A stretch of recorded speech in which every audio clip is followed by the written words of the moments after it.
and we're about to start. So thank you all for coming for the Planning Center Visioning Session community meeting tonight. And we're very happy to have you here. And I'm Liz Hatton. I'm with Atticus Architects. And David Pollock from Atticus Architects is right here. And we're going to hand the mic around to everyone who's going to present tonight and talk and give a brief introduction. Well, good evening. How is everybody? Good. Welcome. My name is Robert Montmoran. I'm the Air Town Manager, and we're so happy to have you all here at our public information forum. I just wanted to give a brief overview as to where we are in the process, and I think the key word is process. Our goal goes back to the annual town meeting in 2018, where the town meeting authorized $30,000 for the town to do a feasibility study on the existing senior center. And that study's goal is to look at the senior center of the future. What do we want? What don't we want? And one of our biggest challenges is where we're going to locate it. And then at the conclusion of this feasibility study, be in a position that we can then go back to town meeting and the voters to budget and fund it. So that is the intent of the study. After the appropriation in 2018 by the town meeting, we went through an RFP, a request for proposal and procurement process. That was driven by my office, along with an internal team that consisted of my assistant, Carly Antonellis, Karen Swanfeld, the director of the Senior Center, Mark Wetzel, the DPW superintendent, Alan Minoyan, our director of community and economic development, and our COA board members. And through that process, we selected Abacus Architect and Planners, and we met Julia, which consists of Julia Patton, David Pollock, and David Eisen, from the professional firm that are going to work with us and you on this project. So here's the exciting part. This is the real kickoff tonight. We're so glad you're all here. We have a couple of other brief presentations, and then we're going to get into some activities that are going to generate ideas and discussion from all of you. So that's what we really want to hear from.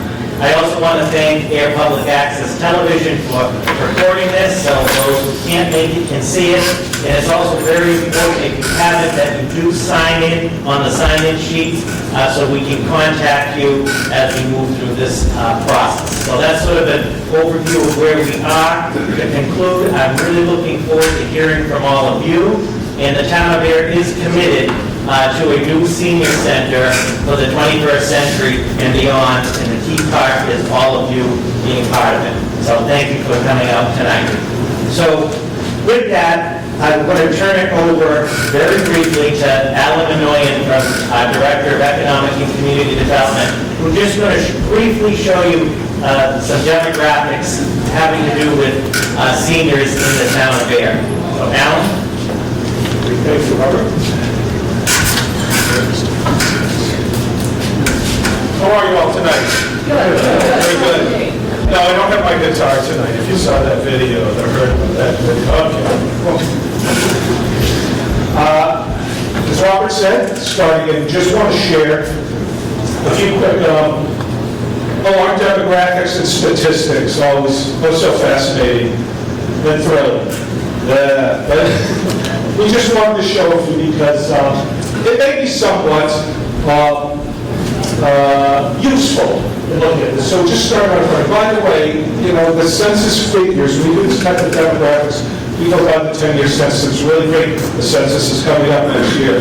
It's going to be great for us because Air has gone through a pretty noteworthy transformation the last few years, just in terms of the number of folks moving here and elsewise. So the numbers we're showing here are really estimates. American Fact Finder, American Community Survey, but I still think they're somewhat useful or real. Just right up front, town of Air. Our population estimate right now is a little over 8,000. I feel quite confident though when the 2020 census is done all said, we're going to be closer to 10,000 this town. We're probably about there. The median age of the town of Air is 38.7 years. That's the median. Does that seem young to you all? Yeah. It isn't for me. Do you know what we're in, by the way? We are the so-called greatest region of the nation, right? I just looked up the average age in the United States of America is 37.8. So we're a little older than the average age. Massachusetts, 39.4. We're younger than the median age of Massachusetts. There's some countries around us like Littleton, the average age, which fascinates me, is 45, 6 years of age. Where are all the kids in Groton? Littleton, 44.4, much more than us. And I love, you got to do the big outlier because it fascinates me. Falmouth, Mass. Kate. Median age is 3.7. No kids. In air, 65 and over comprises about 12.5% of our total population, folks 65 and over. That's actually pretty sizable. Okay, demographics, 75 and over, 4.8%. What happened to those people at 6% in the middle there? And in total, that's a total of 17% of our population of folks 65 and over. And by the way, that age demographic is the fastest growing demographic in air over the next 10 years. It's going to be 65 and over. And then just the gender breakdown.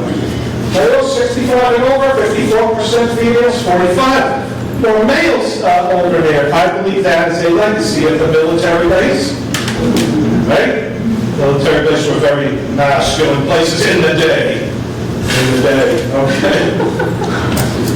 Old age dependency ratio. I love this stuff. You ever heard of the old age dependency ratio? What that is basically saying is it's basically giving you a breakdown of, for the community as a whole society, you need young people coming up because that young people who take care of the older folks later when they are no longer working and they are dependent, okay? Part of the community. In air, our old age dependency ratio is 17.9%. Well, what does that mean? In the United States, it's 22.8%, so we're below that, which means we're pretty good. We have a good number of young people ratio to folks that are elderly, no longer working, and dependent. Massachusetts is 24.1, so we're lower than that good. Groton, see, it starts spiking, 24%, Littleton 23, Falmouth is the big outlier, 56%. And then the country, globally, the country that has the most age-dependent old folks relative to young people in that community is Japan. And I'm fascinated that Falmouth, the town of Falmouth, has a higher age dependency than the greatest country in the world, Japan. And then United Arab Emirates has the lowest.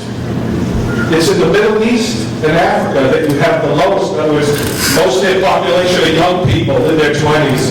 Very few older people. In American Air, it's the opposite. Very few young people that have to be there to care for our old folks that are dependent. A good community should have a good balance with that.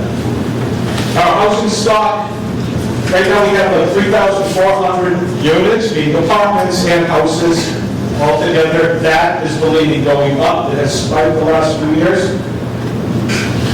The one-person house, person lives alone in their house, meaning, I'm sorry, that's the,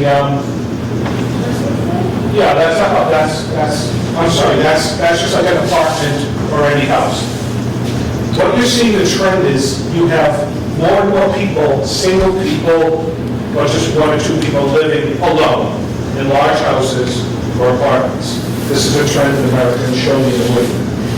And here and there. 31% of the folks who live in our housing, it's one person living alone in that house or apartment. Two persons, 35%. So you kind of look at that together, you know, clocking up in the 76% of our houses is one or two people living in your house or apartment. Family households, 65 and over, That means if you're an elderly person, 60, you're part of a family, conventional family type situation in the house, that is only 5.5%. What that kind of means is, when you reach that age, I'm not going to live alone in the house alone anymore. Now, whether that's a single woman or widow, it's like, I can't take care of this big old house anymore. I'm going to move into an apartment or a smaller assisted living facility. I'll get the mail to them in non-family households. That means I am in an apartment where I'm not living with my direct family, maybe with others. Oh, I'm sorry, I need to get, okay.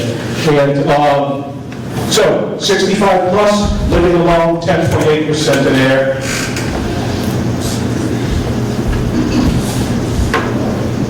In non-family households, not living alone, 3.4%. So what's that saying again is a lot of our elderly people are living alone now.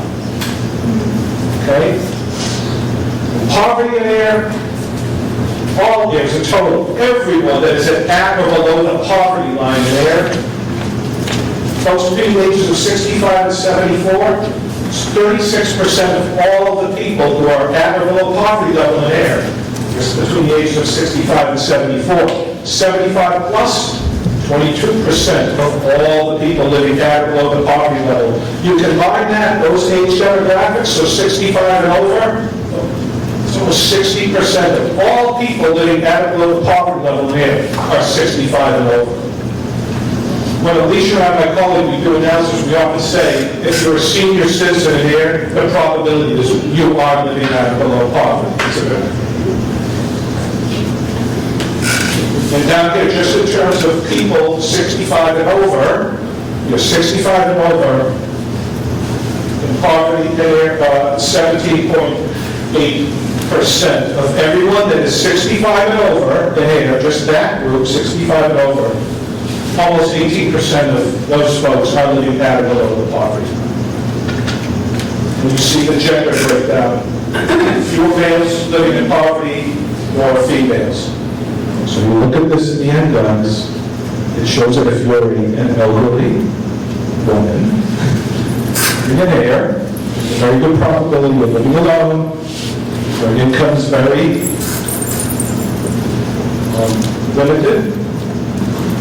And again, this is the fastest growing age demographic. So I'll close with this. I'm planning on living to be 90.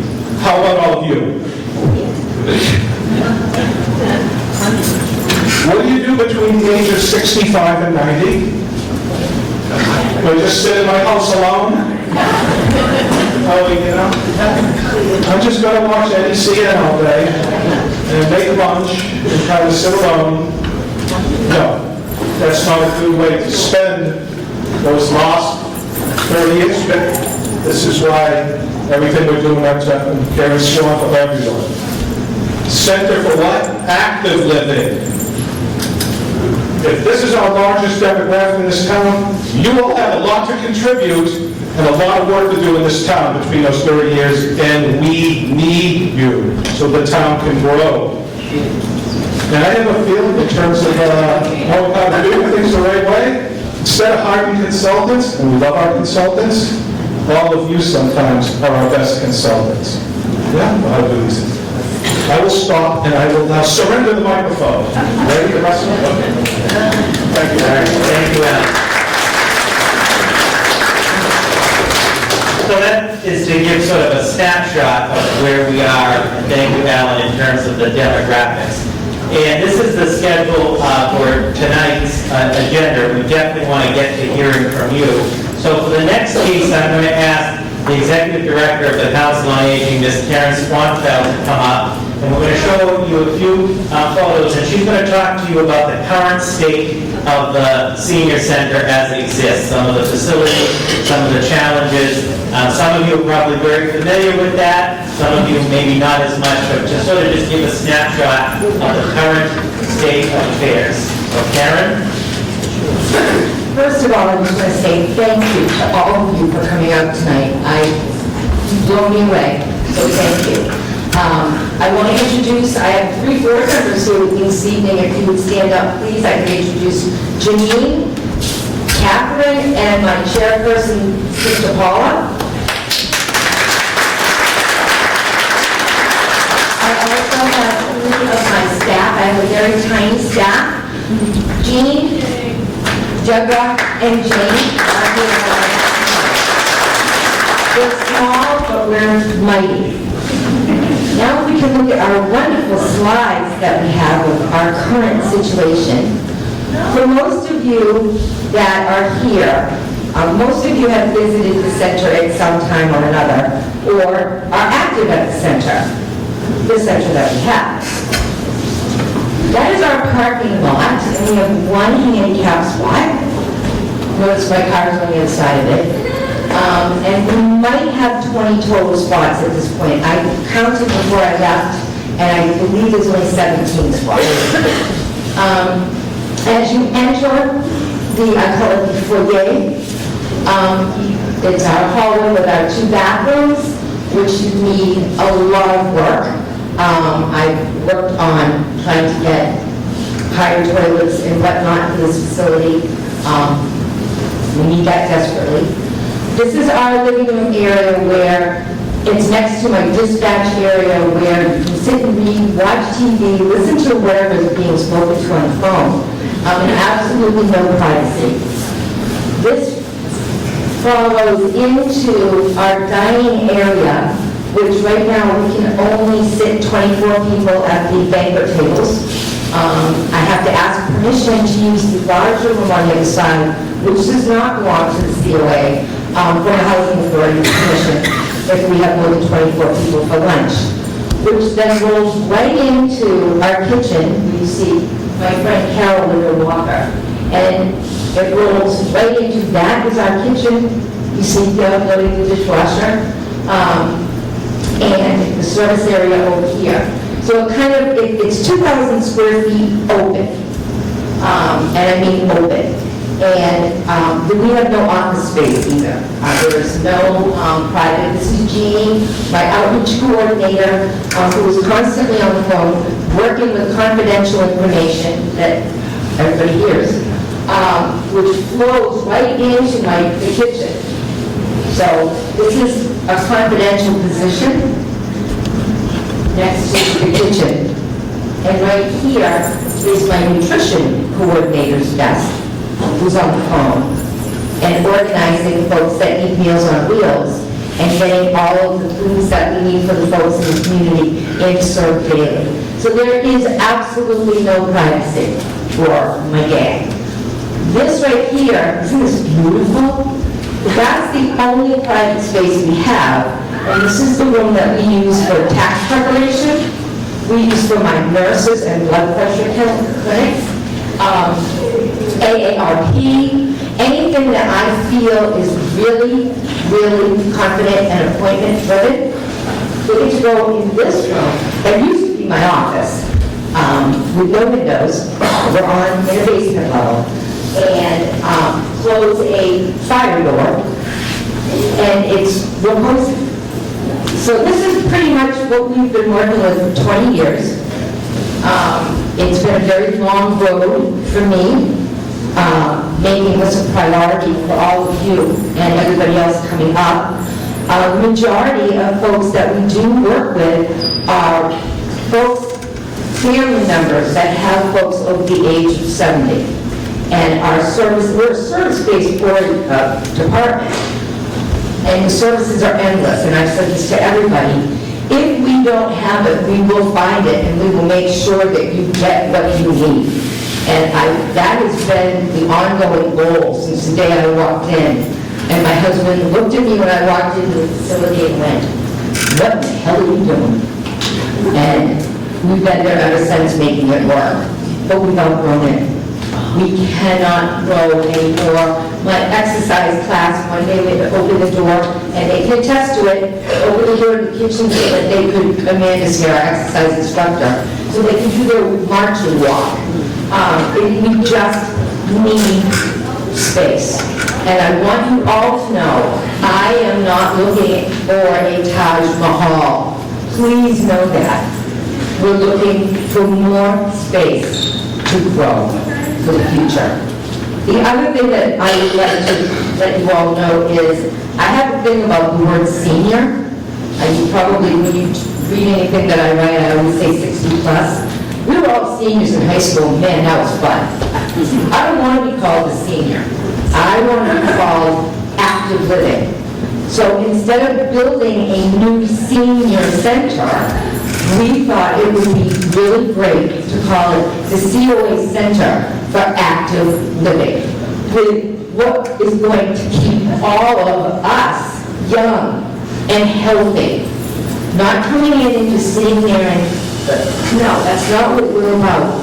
We've never been that way, but now we want to be even better. So that's why we're here. And I thank all of you from the bottom of my heart for being here, because you've blown me away.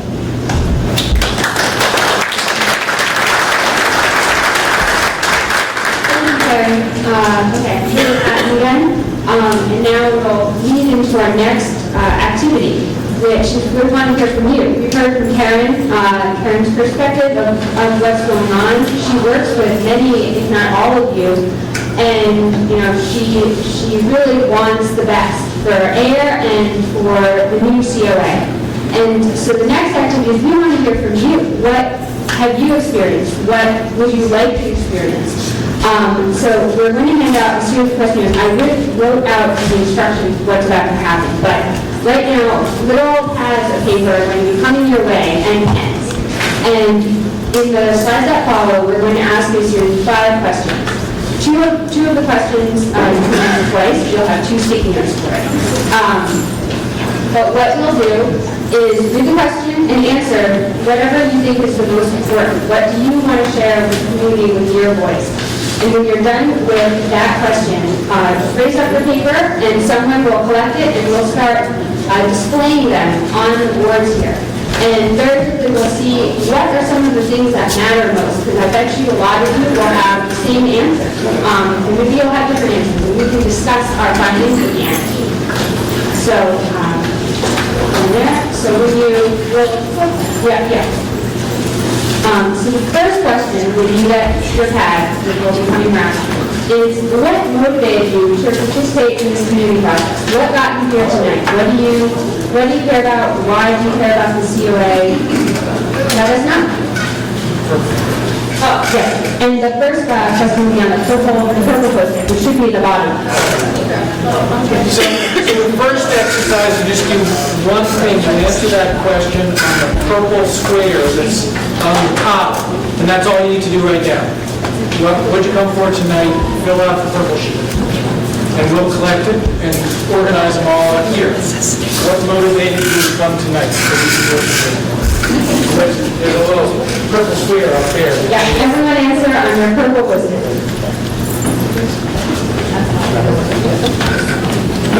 Okay, our next question you'll answer on your blue post-it note. And the question is, how often do you, or a senior friend, relative, or client, anyone you know really, visit the current center? It can be an estimate. You don't have to get out your calendars.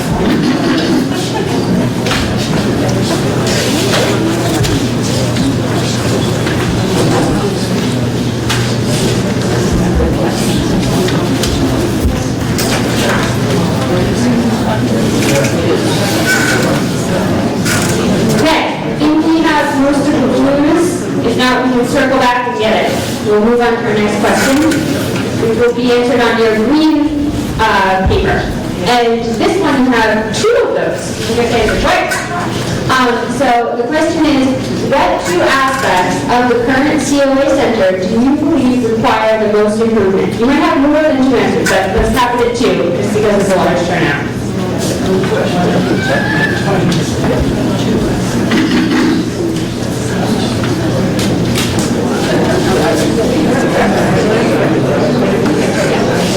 All right, we move on to our next question. This is also a 2-question thing. So you can write one answer on one and one answer on another. You should have 2 post-it notes. The question is, whether it be the current or future COA Center, what are your top 2 reasons to visit? What aspects about it would bring you there?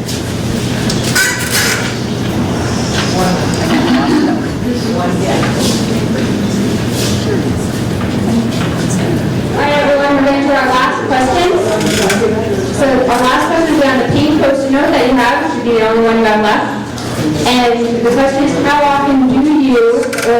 friend, relative, or client anticipates to visit a new center.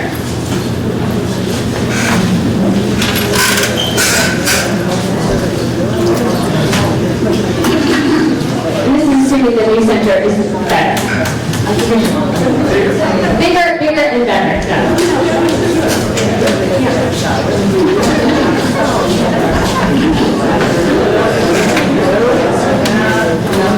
Move on to our next activity. So what we're doing is everyone over here is reading your answers and coming up with, going to be able to read back to us what some of the most popular answers are. Some of them will be pretty easy considering there's papers on the floor there. That's clearly a winner. So what we're doing next is just going to talk about some programmatical elements that we have found are in other centers around the country.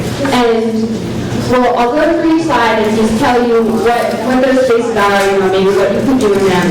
And just, I want to hear from you what your interest is in those in those activities, in those spaces. And we'll go through, you can ask any questions if you want, and then at the end, what I'll do is ask you, is there any space that you wish you saw? Is there anything you want to do at a new center that we did not include? And we'll be able to write it down. And the goal of this is for the next activity, what we'll do is give you a list, and the list will have a number 1 through 20, and it will have these different programmatical elements that I'll go through with you now, and it will also have any others that you want to write in. You'll have a space to write in something that we might have missed in this presentation. And what we really encourage you to do is think about your number one thing that you really want to see in a new Center for Active Living. Read through the list of options and put down your number one thing right away. You'll know, okay, that's less you have to do. And then from there you can rank. What's your second thing you really want in a Council on Aging Center? What's the third thing? What's the fourth thing? And these numbers are important because we're going to collect this survey at the end. We won't be able to report it back tonight, but we will report it back to you in the next few weeks. And we'll say, based on all of your surveys here tonight, and also people who might fill out a survey who are unable to attend tonight's meeting, what the most popular elements are that you are looking for as a community for a COA center. And we will base our analysis and our progress on those very important elements. And we'll be able to tell you 50% of the area community wants a larger place for lunches or whatever it may be. So for now, and you can ask questions during that process if you have any questions today. So what we did is we came up with a list, there's 2 slides here, of different programmatical elements that we find to be fairly important in COA centers. So the top one up here, it's a little washed out, I apologize, but it's just a community living room lounge. You have that right now. It's a little small, it's a little tight. But that's something where people can go, congregate, you could have different clubs, hang out, anything you want. A nice entryway reading area. I'll go across the board to the right. Above is a flexible event space. Do you want to have a meeting like we're having right now here in your new COA center? Do you want that to be something, a larger room where we can have larger meetings, or it could also be a place for if you're going to have a big dinner. We were going to invite a lot of the community, not just the smaller and more intimate ones, but host big events. It can be a flexible space. You can roll in tables, you could roll out tables, you could open it up for anything. It's just a big grand room. Second would be an event kitchen for just making larger meals, preparing meals on wheels, or having cooking classes or social events, or you name it, but it would be a larger kitchen facility. Next would be a room for exercise, yoga, dance class, fitness classes, anything, anything you really want to do that would be flexible. It would be a larger space. Oftentimes, these rooms might have mirrors in them. They might have, a bar across for holding and doing exercises, and a nicer floor that provides some cushioning. Next would be a more cardio weight room machines. Now, this wouldn't be the greatest place for doing a yoga or Zumba class, but you can go there and, use an elliptical or use a treadmill or something. Next, that would be a game. Often popular choices would be a pool table or a ping pong table, just something. This could also be in, a flexible space. Well, a ping pong table can go up and go out. Maybe not a pool table, but. Next would be spaces for gathering, congregating. This could also be seen as a place that could happen in a community room. But it's just an idea of a program that you might see in a new COA center. So a book club, a knitting club, a social club of any kind, you tell me what those clubs are. You tell us what is important to you that you would like to see. Next would be a wellness room, maybe more than just one. It sounds like Karen has given lots of examples of people that like to come in for different purposes that you might want to meet with someone privately. So having a comfortable space that's also private where you can come and take care of whatever matter it is that you want to have quiet, private counseling. Third would be outdoor spaces. Do you want a community area where you can go walking, socializing, anything with this nice landscaping around? Just something to go outside. The next popular ideas are music rooms. This is one with a big piano. Maybe you don't have a big piano in yours, but just a place where people can come if there's an interest in music. Following that is a recording studio. Some communities really find this interesting if you're a very musical community. The next would be a computer training and computer lab. Some people don't have computers, they don't want to have computers, or they don't know how to use a computer, whatever the case may be. Maybe you come to the center and you use the facilities there. Next would be arts and crafts room and/or classes, and directly underneath it, going out of order, but also a maker space, kind of tinker shop, woodworking. Maybe you don't have room for that maybe you don't have a basement, maybe you don't have a place where you're like, I can get my paint everywhere in your own house, and you'd like to, explore that and do it in a social environment.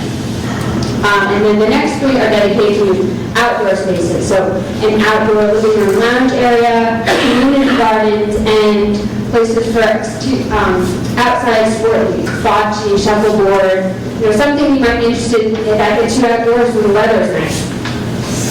So these are examples of what we have seen in other COA centers and different community centers from our experience. And we'd love to know, did we cover anything? Do you see anything that you would really like programmatically that you didn't list here?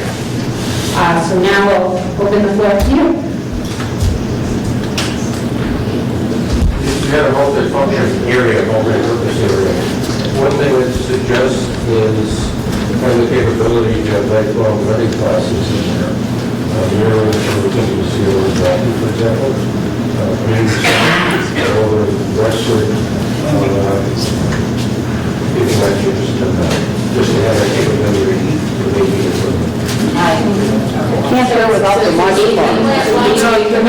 That's on the list of things you can check out. There's an item called adult community education classes. Would you repeat this gentleman's? Yeah, I was trying to. So the question and the programmatic idea would be for an adult, so kind of like a broadcasting, is that? classroom space. Okay, classroom space. So if you want to learn about something and someone else knows, you have a space where people can come and you can learn something new, classroom space. So that's one option that you might not have seen up here that you might want to include in your survey at the end. Any others?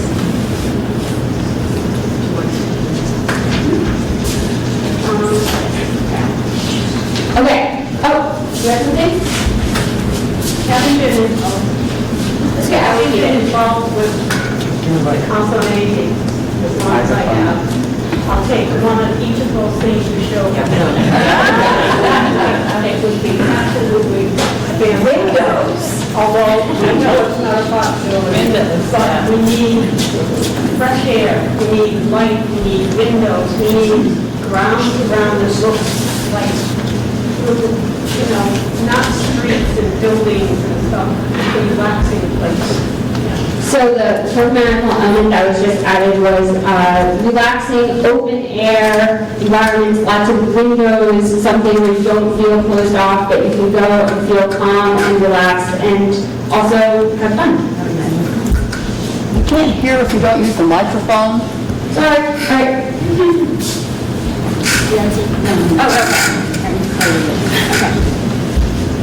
Julie, can you just describe to the group what the design principles are and how we would incorporate that into the design? So the question is about lead design principles, and actually David Pollock is lead accredited, so I might actually hand the floor over to him. The building that we would design when we get to it, like today we're just doing visioning, but when we get to design the building, it will be a highly sustainable building. And that goes both to its energy use and reduced carbon footprint and also reduced cost to operate. It goes to all of the materials that are used so that they'll be recyclable materials or materials that are made through a recycling process, materials that are sourced locally within 500 miles, and so there's less carbon emissions in trucking them or transporting them around the planet. And it also goes to health in the building, of indoor air quality. So all of those principles will be incorporated into the design. When will we start seeing some movement on this? Besides everybody talking about it. So the question is, when will we start seeing movement on this? So it is an excellent question, when we're going to see movement on it. And as the old saying goes, patience is a virtue, but we also need action for progress. So to answer your question, as I mentioned in the beginning remarks, that to do this correctly is the process. So the process that we're at right now is to get community input, which we're doing this evening, and we appreciate that. And we're going to do some other surveys and so forth, because we want to design and construct a center that the residents of Air, the seniors of Air want to use. So this phase here is getting the public information, and then Julia and David and their firm will further process this information that we're collecting tonight and through the survey, and sort of begin to design what it would look like. And there'll be some more feedback and so forth on that. And so it's a process to start to shape it. So tonight has a lot of talking and vision and so forth, but that's the first step. The $30,000 from the study is to get us to a point where at the end of the study we have a design project, a building that we can then get the funding for and move towards construction. So we're in the beginning phases, but we do want to move expeditiously forward. So what's really important about the second exercise that we're about to ask you to do is it's going to take a little bit of thinking. You have to rank all of these different uses. We're asking you to rank them in terms of importance to you personally.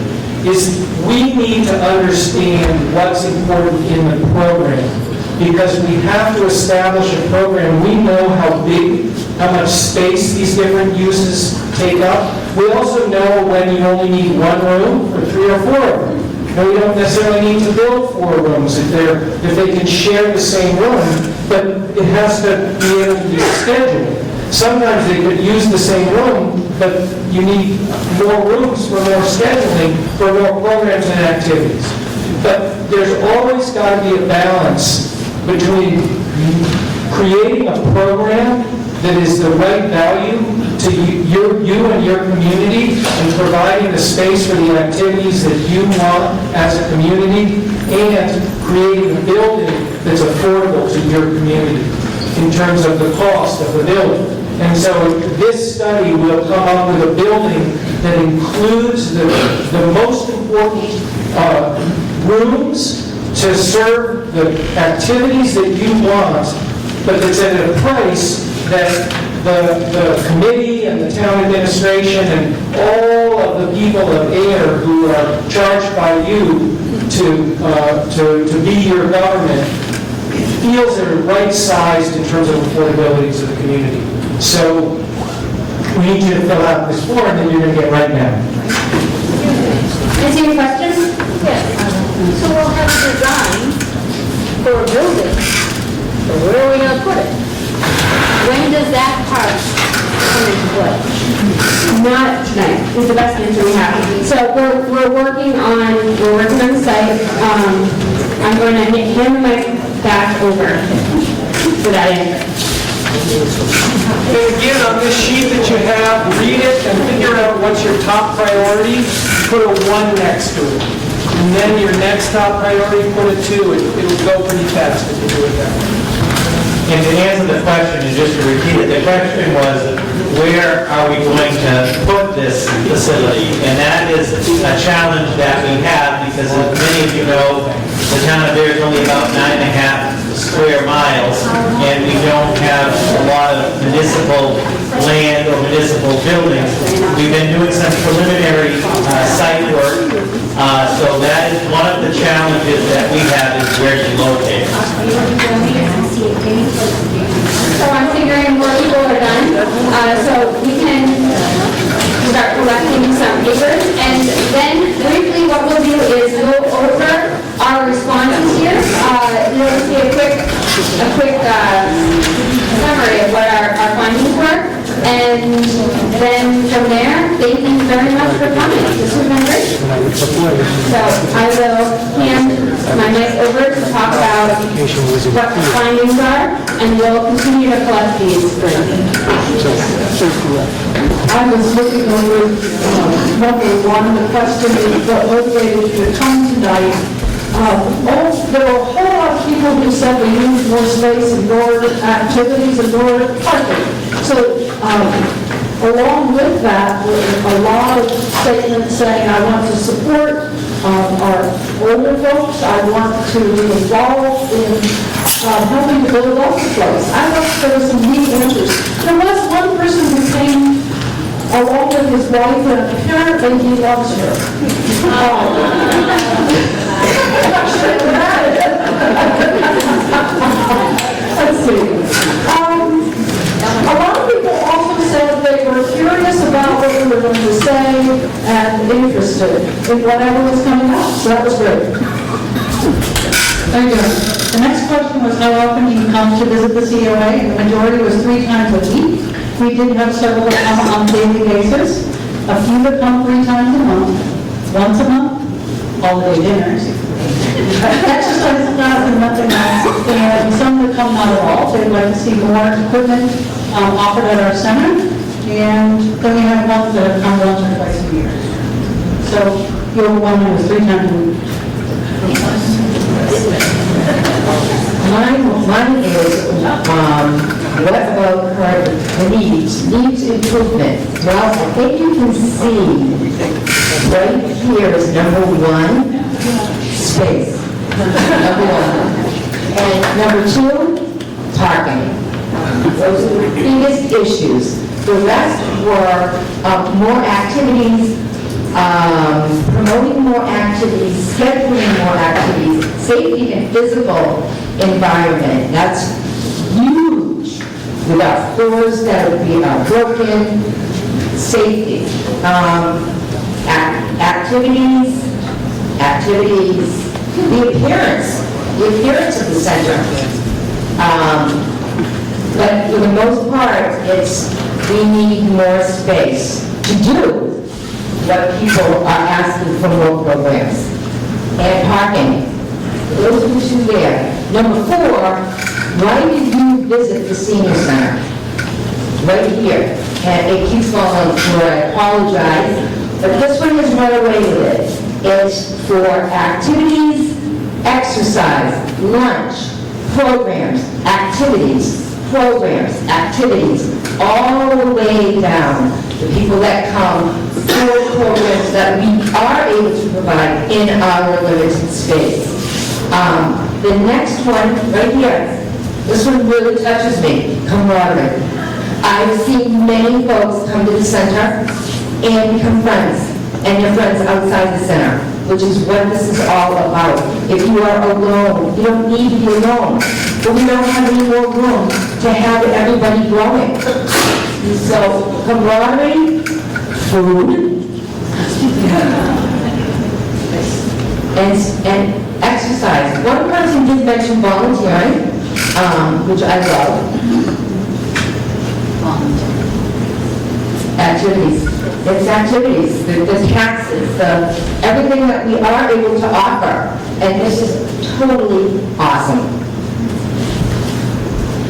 And the answer to the fifth question, how often will you visit a new center,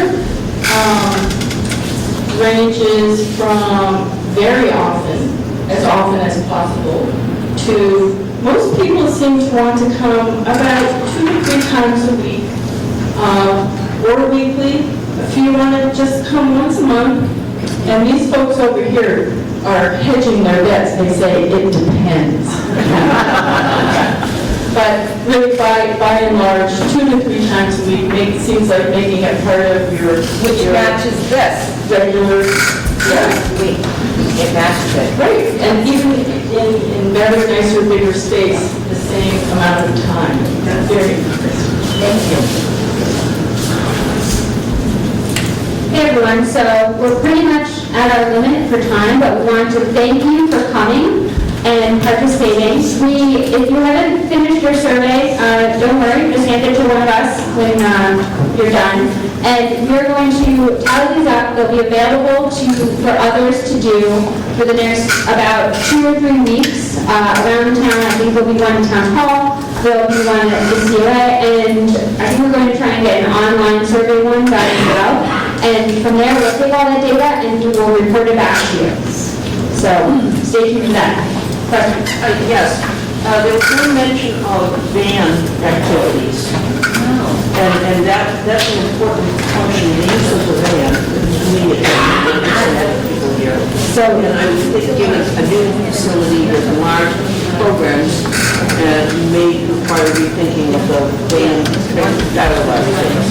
Okay, so the activity that was not mentioned earlier but is being mentioned now is about the van activities. So if there's a larger center, it would be good to have an expanded van program. I mean, if there's a larger center, obviously, if you're looking at these wonderful ideas and everything that we all want to create, we're going to need a larger staff. We're going to need 2 vans. I could use 2 vans now very easily.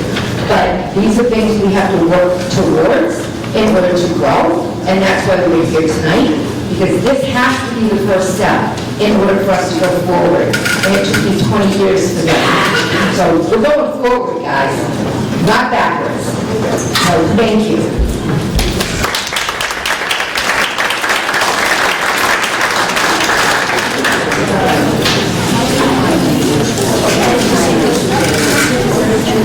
So just to conclude, that we want to thank again you for taking the time to come out tonight. And somebody asked an excellent question, when are we going to make this a reality? And I agree with that, because talk is cheap and so forth.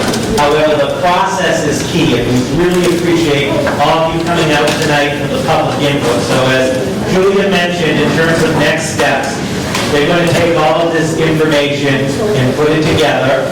We are going to report that back to you. That's why it's important that you sign in if you haven't signed in. Once we have that information, it will be available online, but also at the various town locations. And we're going to put the survey up for about another 2 weeks to get people to take advantage of that. And then we will be in contact with next steps through the senior center, through town hall, and through social media. That's Barbara.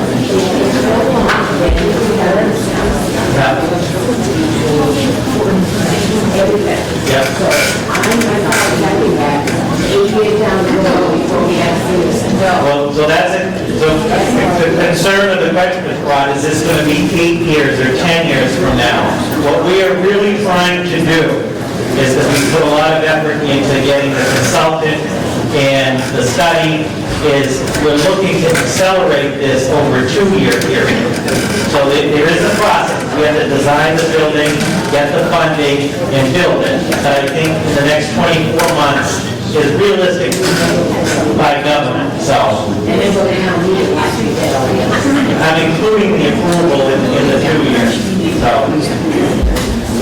So again, thank you very much, drive safely, and we will be in touch.